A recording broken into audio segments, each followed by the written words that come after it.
Welcome to Imprint, a podcast about creating a home and life you love. I'm Natalie Walton, an interior designer, stylist, and best-selling author focused on an holistic approach to homes. Each week, I'm sharing insights and interviews about the creative process to help you enhance both your interiors and well-being, as well as provide you with the tools and resources to make considered and sustainable choices with all that you create. Hello everyone and welcome to Imprint. I'm looking forward to sharing today's conversation with Kai Drury. We met probably about 8 years ago when I was doing lots of styling for magazines, and I went to her home. At the time I was living in Sydney, came up to Byron Bay and shot a home with Chris, the photographer that I was working with at the time. For her home at the time was called The Grove. And it was a beautiful property, and that feature, and it went on magazine covers, it went all around the world.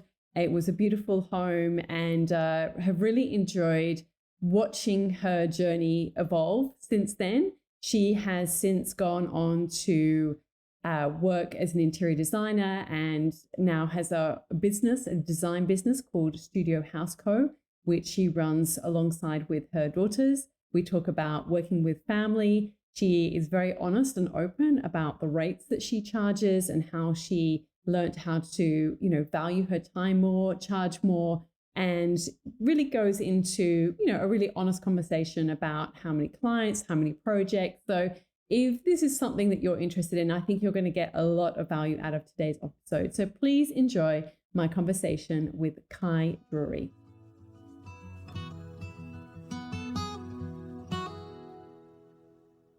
We were just chatting before I hit record about when was the last time that we properly saw each other, and we're kind of guesstimating that it's probably about 8 years ago. I met you and you finished a project called, I think it was The Grove, and yep, and I did a shoot there, and it was like you'd finished the project. It looks amazing. And I've loved watching your journey ever since, of how you have evolved and how you've grown your interior design practice. So I always like to start these podcasts kind of at the beginning and learn a little bit about your journey, where you grew up, if you were creative as a child, what kind of home you grew up in. So can you just share a little bit about that with us to get started? Sure, Natalie. Thank you so much. I guess when I did, you gave me a few little point questions that you were going to ask, and I did have time to reflect on that. And I went back. I was always obsessed with colouring in as a kid. I wasn't your Barbie or your Lego or your truck kind of kid. I was definitely someone who just drew. I copied. I was like, Garfield was one of my ones I copied all the time. But it was definitely colouring in, and anything that I lived with my nan as well. So she was very crafty. So we did lots of crafts. She was always creating things. I used to make Christmas decorations for the tree.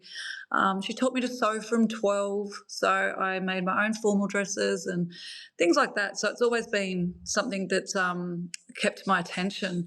So, and then when I go over the next, say 20 years, I've been really lucky. I've had a very supportive parents and a very supportive husband. It wasn't about making money.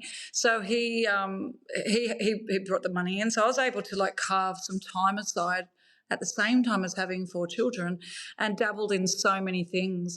I sort of started in graphic design, didn't really like that.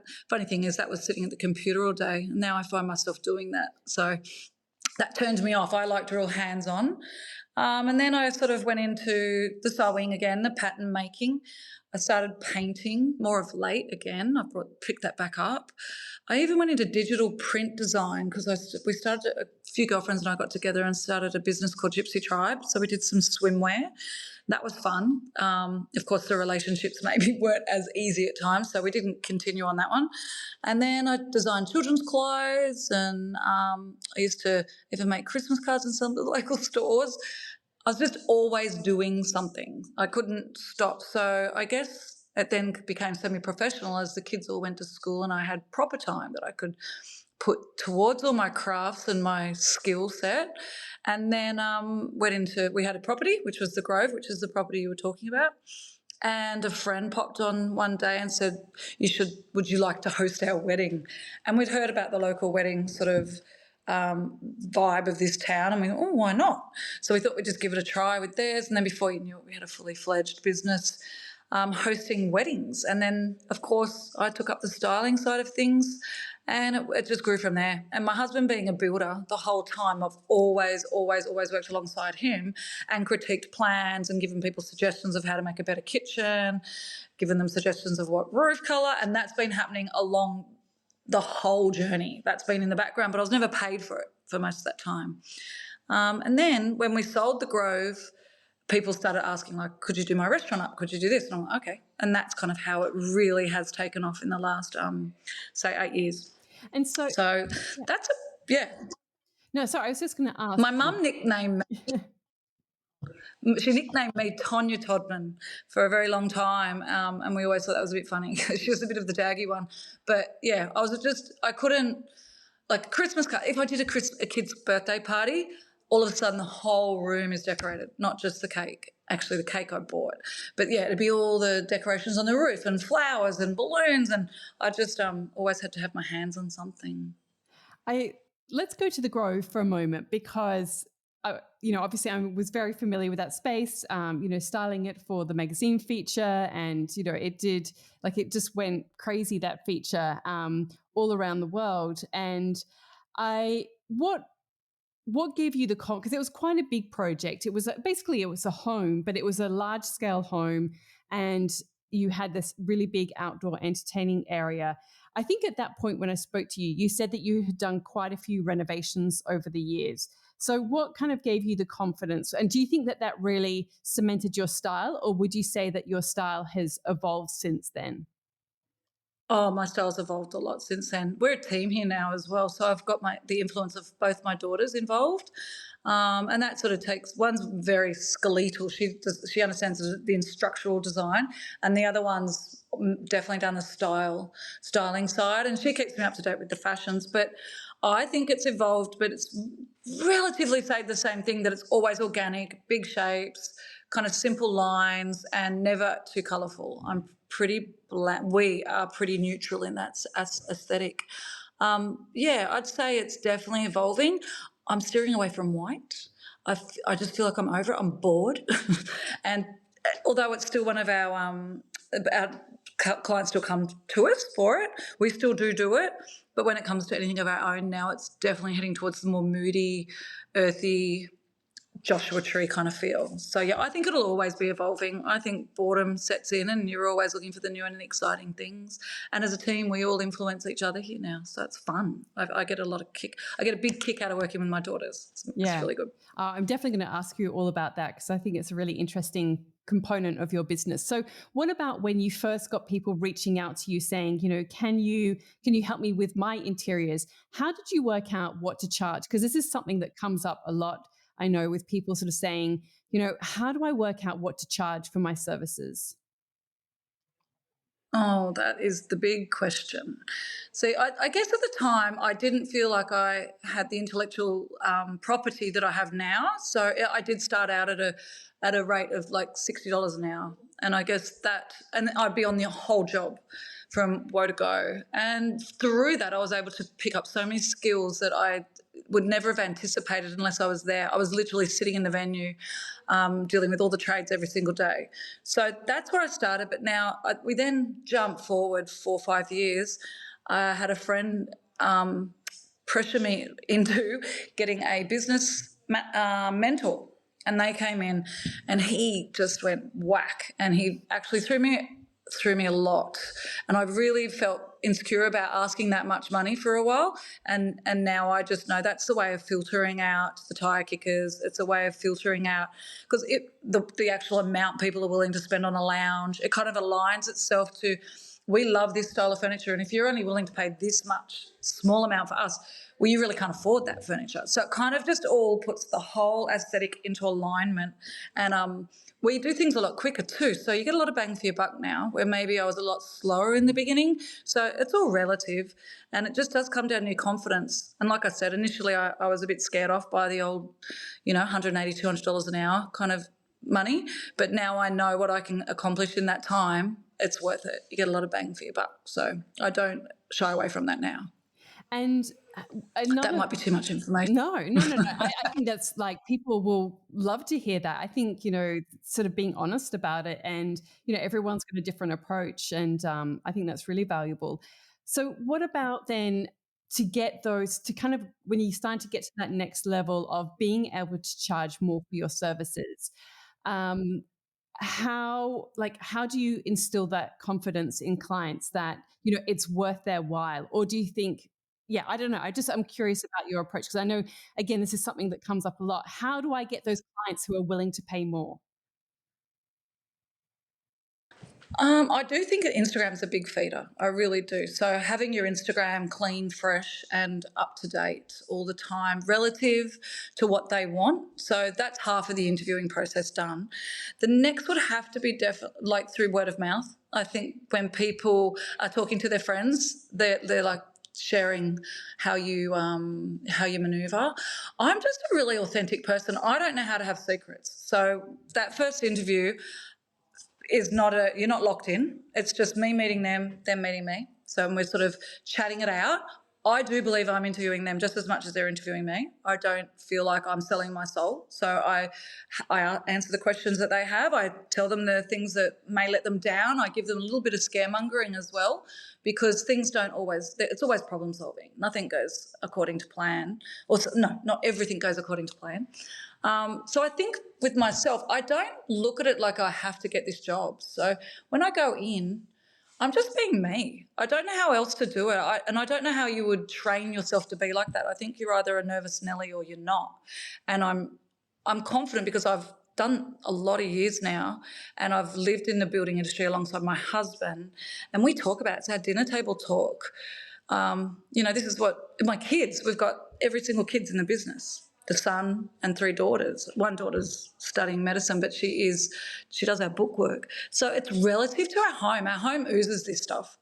So yeah, it's, for me, I'm not selling them anything. I'm actually there as a friend, advisor, taking their ideas and making them fabulous, better than they would have ever imagined, and very respectful of their money. I'm very respectful of spending people's money. I feel it's such a privilege. So can you shine a bit of a light on your process? So you've sort of spoken about that you'll have that initial consultation with them, and then what happens, and maybe give us a bit of an insight into the kind of the scope of the projects. Are you doing mainly sourcing? Are you doing cabinetry? Give us a bit of a picture of what some of the more typical projects tend to look like. Yeah, we have probably 2 typicals. We have one that starts from the very, very beginning. Sometimes they've already got architectural plans and then they give it to us, and we then critique that, move a little bit around. They haven't gone to the level of full architectural drawings. They haven't had an architectural interior designer. So we get the benefit of choosing all the materials. We do move things around. We'll do the layout of the kitchens and the bathrooms, the cabinetry, the plumbing. We advise on the appliances, although we would never, ever stipulate anything because it's very personal. We work with what, they'll go to Winnings, have the interview with the particular salesperson there. We, like I said, we have 2 types of clients, one from the very, very beginning right the way through to furniture, right the way till the end. We'll even go in and put in all the plates and utensils, everything. Then our other clientele, there's 3. Then there's just a structural one. They just want the design drawings of bathrooms and kitchens. That's probably the most complicated rooms in the house. So we'll just do those structural construction drawings, plumbing, electrical, and cabinetry drawings. So that really comes under one of my daughter's hats. And then the other one, it's they've had the house built, they've lived in it, everything's great, but it's just they've never had the money spent on the furniture. So she'll go in and she'll restyle every room. They'll have their hit list. She does the mood boarding, and then she'll go and purchase on behalf of them and save them money in that regard because of our discounts that we do get. They'll always be buying under recommended retail, which is a nice sort of swap for her advice and my advice and and our time. So it comes out probably a little bit more than it would if they went and did it themselves, but they've got no groundwork, no time involved. It's just them sitting with us and yes, no, please go further here. So if you're putting time in there, they're ahead in that scope, and they've got good advice. We know also quality furniture, so we're not buy once, buy twice. We only deal with the better wholesalers, which is good, and we've got really good relationships with them as well. So we go to the top of the list sometimes when it comes to availability of stock, and then they also work along the lines of freighting. They'll make sure we'll get the best amount of items in there, so it's one freight charge, not dribble. All of a sudden you've got $1,000 worth of freight charges.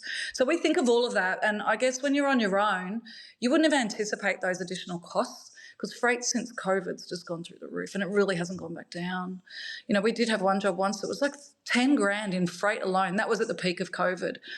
And that's a cost that people don't consider. And we tried our best to minimise that, but it can blow out the budget, you know. So we anticipate all of those. We try and stay within certain, like we like to put a piece of everybody, our favourite furniture designers, in each room. So each room's got a piece, not one room's entire look is that from that store.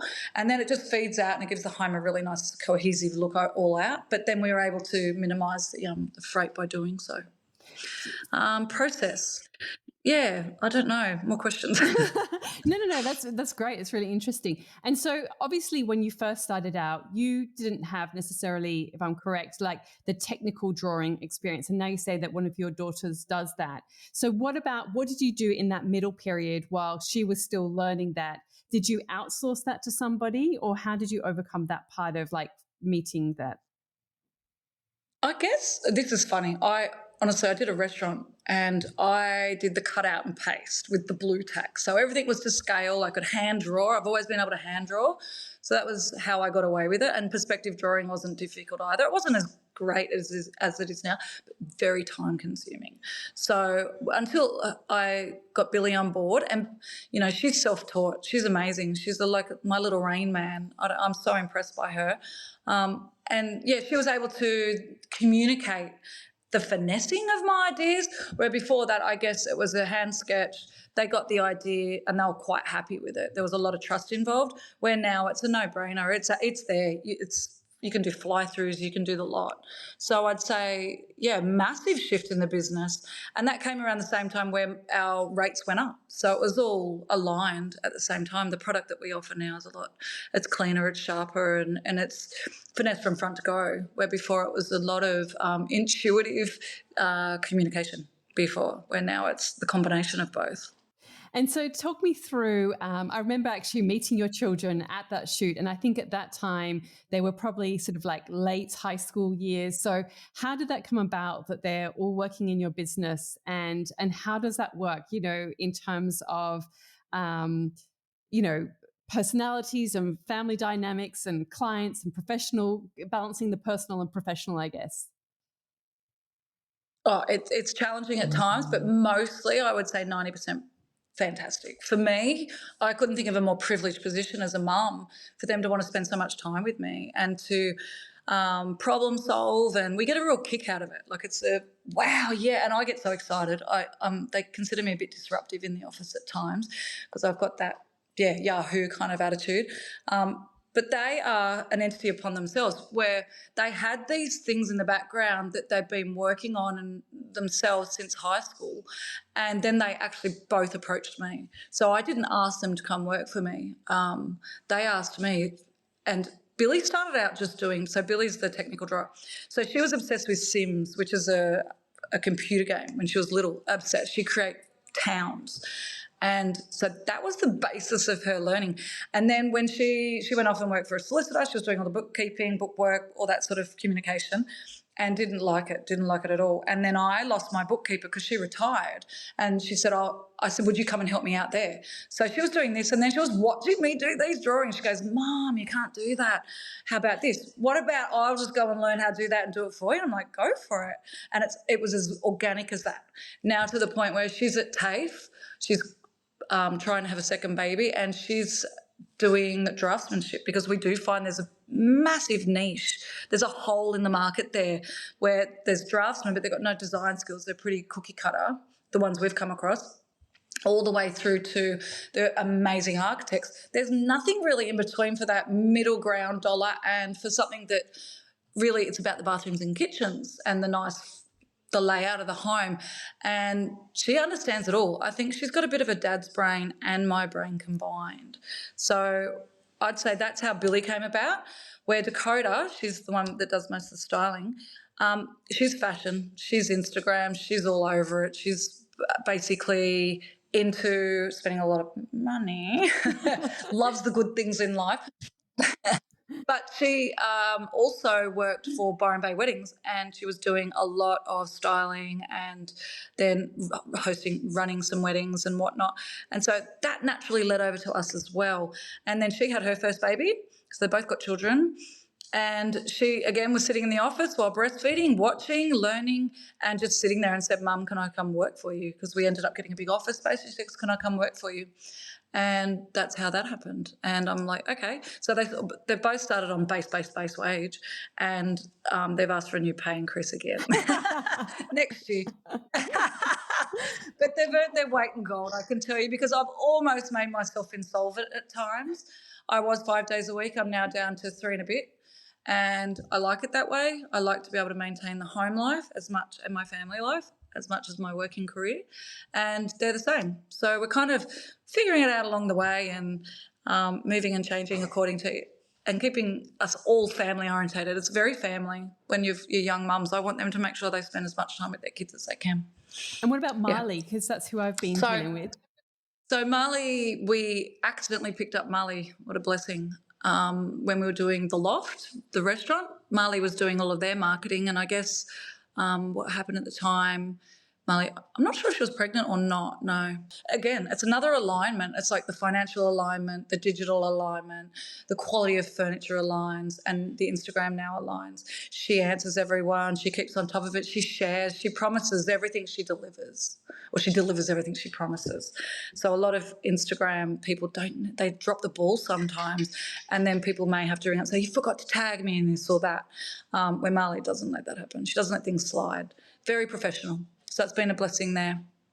Yeah. So tell me about when you decided to rebrand as, because you were just going by your name, Kai Drury, and then you now have your business called Studio Haus Co. What was the thought process behind that? Can you share a little bit about that, why you decided to do it? Yeah, this isn't all about me. It's simple. This is such a collaboration now. I felt like that was that did not align with how we work. So, and I don't want to be working forever. I do plan on retiring one day. And these girls, this is them. This is what we pretty much think the same, do the same. Sometimes I look over at their work and there's nothing to critique. It's exactly how I would have done it. So they deserve this as much as I do. And I want people to come in and know, no matter who you're with, you're under the same hat, you're being looked after at the same level. So for me, it's something that they can continue on through their children growing up. And because they have such definitive lines, parts to the working mechanism of this business, there's no stepping on each other's toes.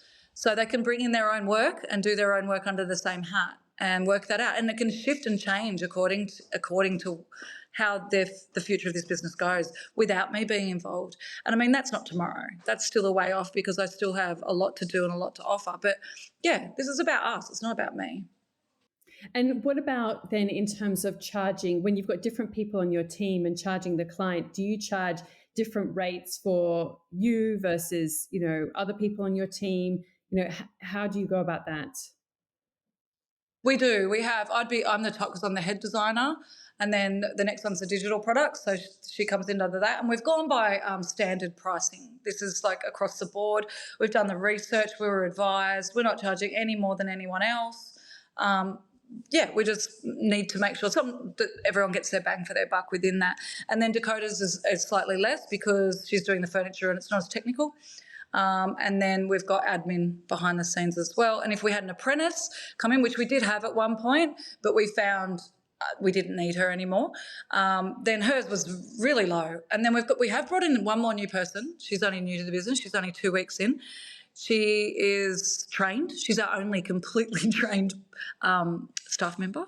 So she's adding some really good systems in the background because she went to uni and she learnt some things which we've been self-teaching along the way, and there's been a few hiccups where she's come in, she's doing all that. She loves the back end. She's very fastidious, and we don't necessarily love that. We love the creative side.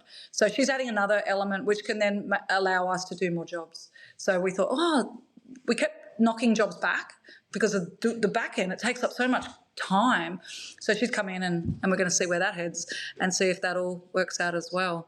And then she'll come in at a certain rate as well that's conducive to the element of work she's doing, which might be admin or back end or whatever it is.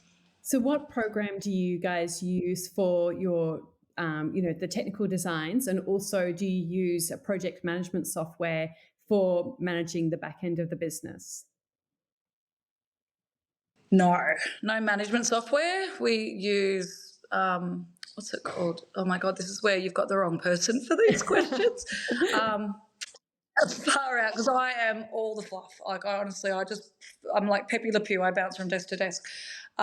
We do Word, Excel, PowerPoint, Photoshop, SketchUp, another one called Reddit, I think it's called. No, it's called something else. It's to do with cabinetry drawing. Then we use in the back end, our business side, we use Google Docs, and it's not, what's the one where you get your money and you've got, I forget. Like Zero? I don't know. Yeah, the other one. What's the other one? I like QuickBooks, maybe. I just know I have to give all my receipts in at the end of every month and say where they go to, and they on charge. It's a well-oiled machine here, and like I said, we try not to step on each other's toes. But for me, and Canva. Oh my God, that's huge. I'm very much in Canva and Pinterest and Photoshop and sometimes PowerPoint. But PowerPoint's becoming insignificant now because Canva's been picking up a few of its things that it couldn't do. I used to have to dump it over there and bring it back. Now I don't have to do that. So mine's very much in that early stages, selling the story, easy, and then it goes over to all the technical side to Billy after that. So yeah, there's a lot of programs, there really is, but we've all got our own little programs within it. We don't tend to share many. Yeah, and each one has their role. Do you have some sort of way to track the hours? Like, do you have a time tracker for working projects? How do you manage that? It's called pen and paper. So pen and paper. So you're doing something, you've got old fashioned. You've got your clock, you look at it, you start, you write it down, you finish it, then you pop that to the thing. And at the end of the week, the girls use what is it called? Another one. It's another app, and then they put it all in the app. And so then when it goes to the bookkeeper knows where to put the jobs to and what hours to put to. And they do it from anything from 20 minutes to an hour and 10 minutes. It's not always rounded up or rounded down. It's relative to how we work, because I don't think that's fair. Where a lot of, I know that from solicitors, you call them, you talk to them for 10 minutes, and they charge you for half an hour. I don't think that's fair. If you take 10 minutes of my time, I'll charge you for 10 minutes of my time. So yeah, we do, and we write it down, and we've gotten really good at that. It just becomes habitual. Yeah. So how many projects are you working on roughly at any given time, do you think? I think we have looked back. We've done a bit of a tracker going back, because that's really important. We found that getting better at our business, we always had to look back and how long things took us. We average around 11 clients mostly at any time. That's semi-comfortable. 9's very comfortable, because there's a lot of relationships, a lot of tradies involved, because we're working from construction all the way through. And then we can go up to 15, because some people are just tiny little jobs. And we have these things called short consults as well, which add on top of that. But if you're going to ask me for a number, I'd say 11. Yeah, and give us an insight into like what does your typical day look like then when you come into the office? What sort of things are you personally working on? I have a habit that I do the things I don't want to do the most first because otherwise I don't get done. So I'm a bit of a list writer. I have a 10-year list, 5-year list, 1-year list, 1-month list, and 1-day list. And so I know what's essential to keep the ball rolling because I am all over most of the jobs. So meaning the structural side. So whenever we have a job that's actually in the works happening, tradies are there, that's where my most of my attention goes because I need to make sure every product's there, cross your T's, dot your I's, drawings are there, they're updated, they haven't got two sets of drawings, an A and a B, all that sort of stuff. So I would say that really is the bulk of my time during those times.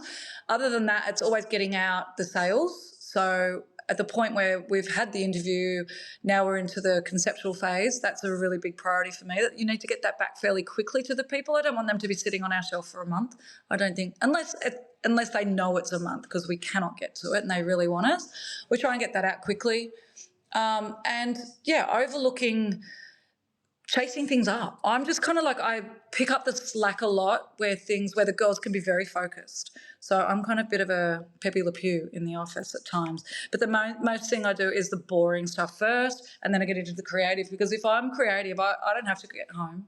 It's not like dinner's that essential to put on the table anymore. So I can stay back. And so yeah, I do the boring stuff first. Otherwise, I'd never do it. Yeah. And what is the boring stuff to you? Like what would you consider that? Emails. I really like. They can be very distracting, and you go through and you're just going through and get rid of, get rid of, get rid of, get rid of. That definitely, I don't like seeing that clogged up, and you can so easily lose something very important in there if you're not chasing that. Finances. I think it's really important to make sure that the bills are going out.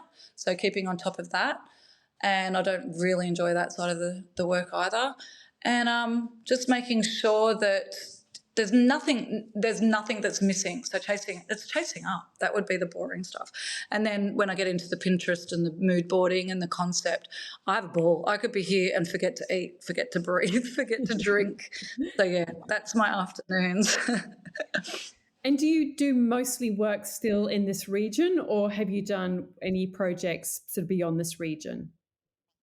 We've done a few in Sydney, and that's an excuse to go visit family when we go down. We also do a lot just over Zoom where they've got problems, and we do like a $530 2-hour consult.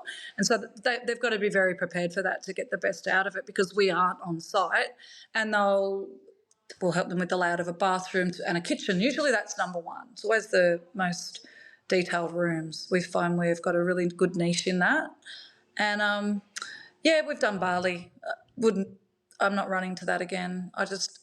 It's too much pain. Oh my God. They work very differently. Like they'll do the rendering and then come out and check the walls and check the electricals in and then re-render over the patches. And I'm like, oh my God. So for me, it's too frustrating. If I lived there, it'd be different, but I don't. So I'm not taking on another one of those jobs. But Sydney, and we just do a little bit up the coast. We go up to, I think the furthest we've been up is the top of the Sunshine Coast, and that's it. So Gold Coast, yes. Byron Bay, yes. Inland to Lismore, yes. So yeah, just a little bit of rural. Yeah. And before we get into the final questions, I did want to ask you about working with a business coach. Do you continue to do that? Was that a one-off? And what kind of value did you get out of that? What were some of the big takeaways you got out of that? Yeah, okay. So the first thing he probably was great with was the pricing and linking it to the products because he did a lot of research on us before he came, and he came one half day every Friday for a month. And it wasn't cheap, but I do think it's paid itself forward. So we reaped a lot of that. The other thing was productivity and not stepping on each other's toes and having he had a blue, red, and yellow kind of zone kind of idea that I had to. So when we all had individual ones, and then we had business ones. So he actually made us really respectful of each other's zones. So there's no micromanaging going on, and that was really good for me because I felt like that just took a lot of load off my workload. And the girls are really efficient, so I didn't even need to be doing it at the time. And the other thing is, like I said, how I start my day, he kind of inspired me to figure out when am I best inspired, how would that work for me, because someone might like to start with the fun stuff first and get to the boring stuff at the end, but he was very good at making us question, how do I feel about that, how do I feel about this, how would that work for me, where are you lacking, what could you build on. And it was definite coaching. It wasn't him just standing there and telling us how to do anything. He was working with us, not for us. So it was really good. I won't need to do it again because we don't want to be some huge, big entity. We're very content to be mums and are really good at what we do and working together and making beautiful spaces. So yeah, I wouldn't need to do it again, but it was definitely worth, I think he was about 5K. It could have even been a little bit more, and it was worth that. Yeah, no, great. Okay, so let's get into the last questions that I'd like to ask everyone. So which 5 words best describe you? Honest, natural, confident, creative, and authentic. Do you think you've always been confident, or is that something that's evolved? Yeah. No, I was always confident. I don't know. Some people just are, and I don't say that with cockiness. It's just I don't stress about what other people think. So I'm pretty confident in just an opinion. I don't consider my opinion more important or less important. I just know it's my opinion, and you can take it or leave it. So that's, I think, what I mean when I say confident, because I don't get upset if someone doesn't agree. I really find that interesting and like to listen to why they don't agree. So that makes me learn more. So yeah, confidence just is natural to some and not to others, I guess. Yeah. No, I don't know. I think that's great. No, it's really great to know, because I think some people do really struggle with it. And I think, yeah, what is the thought behind like why you're not bothered about it? So it's just, it's really interesting perspective. So what's one of the best lessons you've learned on your business or life journey so far? Oh, listening before asking questions, definitely, because I find that you get so much out of letting people talk that half of the stuff's done for you. And then at the end, you've got a few missing holes. So then you ask the questions according. So it's a little bit more organic than me doing a cookie cutter interview with my clients, because they don't like to be put on their back foot either. And sometimes they don't have the answers for those things. So I just let them go, listen, and then ask questions at the end. What's been your proudest achievement? Oh, my family, without question. That's me. That's who I am. There. Love my family so much. What's been your best decision? Oh, to move my family to Byron Bay. Getting out of the city was a really good decision. It's been, the kids even say, thank you so much, Mum, so because we do love living up here. We find it aligns with who we are. We are definitely got a little bit of country in us. Who inspires you? My family and a few of my friends. It's definitely in-house. I'm not one to watch other designers too much or watch what other people do. I feel it leads to indecisions. I could become a bit indecisive and I could flip around. So mine's more about people who inspire me are people who are good, just good people. And they how they deal with conflict or how they handle their relationships. That's probably where I get my aha moments, is from my friends and my family. What are you passionate about? Mentoring my daughters. That's probably, if you asked me today, if you asked me 10 years ago, it would have been different. But that's been a huge privilege, just watching them excel, and it's natural to them. That's not forced. So yeah, I'd say that's definitely the biggest one at the moment, mentoring them. What dream do you still want to fulfill? Oh, it's so daggy. It's not. It's getting a big parcel of land. So we had land, but then we sold that, and then we moved into the suburbs down in Suffolk Park and lived on the beach for a while. And now we're back up on a parcel of land while we're building something else. So we're just renting. And my dream after that one, which my husband doesn't even want to talk about because he's like, let me finish this one first, is going inland a little bit again and having enough land that we can all have our own separate dwellings on that are separate and they have their own privacy, but then have communal areas, and then we can work the land together and live off the land a bit more, and veggie patches and some cows and a creek and all that. So that's definitely the biggest goal ahead that I would love to achieve. And I don't know how many of my kids will be on board, but we'll see. Got to start somewhere. What are you reading at the moment? Do you have a book on your bedside table or coffee table book? Yeah, I've got about 20 and only one I'm reading at the moment. So the pile's huge. I've got to stop buying them. But I just read this one and I haven't finished. I'm probably about 10 pages away from finishing. It's called Big Magic and it's by Elizabeth Gilbert. And you would remember her for Eat, Pray, Love, which was kind of a little daggy, but she's done this one on creativity. And it's about creative living beyond your fear. And I just had so much gold in it. It was a really simple read. It was creative sharing to other creatives about we are all creative and believing in ourselves and having fun without attaching money to it. That was a big one for me because I think that's really important because when you attach money to it, it can take away a bit of the shine. So that's a good one for all creatives. I would say easy summer book read. You do it in 2 days on the beach and it just gives you that little sparkle back. I really enjoyed it. Yeah. Or have enjoyed it. Nearly finished. Yeah, I've read that book and I really enjoyed it too. I think Have you read that? I think it's the sort of one that I think I'm due to read it again. You know, like sometimes when you read it again in a different season of your life, you get other things out of it. So, what are you listening to? Do you listen to any podcasts? Otherwise, music? I am nuts for podcasts. I probably have got to learn to be in the quiet a bit more. So, yes, I listen to lots of podcasts. And my favourite one of late, it's called The Diary of a CEO because it's so broad. He's all over the shop. So Stephen Bartlett, I think is his name. And he interviews everyone from Mel Robbins, who's psychology, through to Elon Musk, who's just doing whatever he does. And then all the way through to Sadhguru, which was one I heard recently, which was about mental health. And it's a guru, Indian guru. And he was just demystifying how caught up in our heads we get and just to settle down and just to believe in yourselves a lot more. So I love it for its diversity. You know, I don't listen to every one of his, but I'll flick through until I find, oh, I like that one. And they're like 2 hours long, so you've got to be quite committed to them. And we do a lot of driving up here. Every time I drive to work, it's half an hour, and drive home half an hour. There's half the podcast. So, yeah, I'd say definitely Diary of a CEO. Yeah, good. And finally, what piece of advice would you give to your younger self? You've got this. That would be it. Don't second guess myself and just slow down one day at a time. I have found when I was in my 30s and 40s, I was very fast.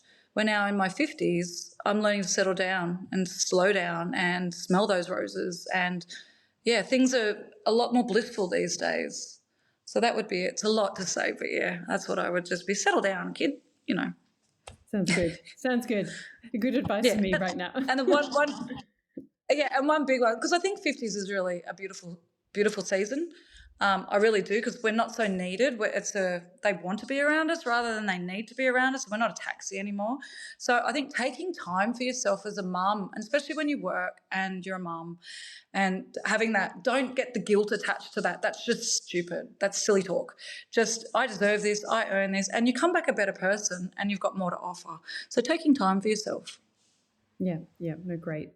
Well, thank you so much, Kai. I'm so glad that we were able to make this happen. Love chatting to you, learning about all of how you've evolved with your business. And thank you also for sharing, just so honestly and openly. I think, people just will get a lot of value out of that. So, I really appreciate it. Thanks, Natalie. I was in good hands. It was my first podcast. So, the cherry's been pulled, so there we go. And I love watching you also. You're a force to be reckoned with. You do a beautiful aesthetics. And we actually bought some of those lovely lights that are in the background I can see at yours today. Exciting. There you go. So thank you so much. And I wish you all the best as well. Thanks so much. All of the links and info for this episode are at nataliewalton.com/podcast. Don't forget to subscribe so that you can get a direct download of the latest episode. And I really appreciate when you take a minute to rate and review, as well as share the love with someone you know who might benefit from this episode, or on social media. If you'd like to access a range of free resources, come visit my website, nataliewalton.com. Thank you to Jaeger Media for producing this podcast. And I would also like to acknowledge the people of the Bundjalung Nation where it was recorded, and pay my respects to elders past, present, and emerging. I look forward to connecting again soon. I'm Natalie Walton, and you've been listening to Imprint.